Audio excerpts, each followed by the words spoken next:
வணக்கம். டாக்டர் அபி, மகிழ் hospital. Endometrium அதாவது எண்டோமெட்ரியம் லைனிங் வந்து நெறைய பேருக்கு ப்ராப்பரா இருக்காது. எண்டோமெட்ரியம்ன்றது யுட்ரஸ் உள்ள இருக்கிற லைனிங்க. ஸோ அது வந்து எக்கு ரப்சர் ஆறப்ப ஓவுலேஷன் அப்போ ப்ராப்பரா எம்ப்ரியோ ஃபார்ம் ஆயி, அது போய் தங்குறதுக்கு இந்த எண்டோமெட்ரியம் லைனிங்ன்றது ரொம்ப ரொம்ப இம்பார்ட்டன்ட். ஒரு ப்ராப்பர் பெட் ஃபார்ம் ஆனா தான் ப்ராப்பரா எம்ப்ரியோ போய் அதுல இம்ப்ளான்ட் ஆக முடியும்.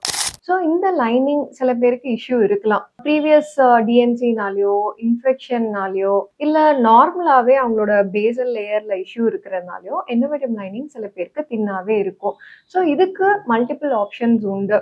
ஸோ ஒண்ணு வந்து குரோத் ஃபேக்டர்ஸ் சொல்லுவோம். ஸோ காலனி ஸ்டிமுலேட்டிங் ஃபேக்டர் அப்படின்ற இன்ஜெக்ஷன யூட்ரஸ் எண்டோமெட்ரியம் லைனிங் உள்ள இன்ஜெக்ட் பண்றதுனாலயோ, இல்ல டைரக்ட்டா யூட்ரஸ் உள்ள இன்ஜெக்ட் பண்றதுனாலயோ, சப்குட்டேனியஸ் இன்ஜெக்ஷன்ஸ்னால சில பேருக்கு இது இம்ப்ரூவ்மென்ட் இருக்கிறதுக்கு சான்சஸ் உண்டு. இதுக்கு இன்னொரு ஆப்ஷன் தான் பிஆர்பி. அத நெக்ஸ்ட் வீடியோல பார்ப்போம். நன்றி, வணக்கம்.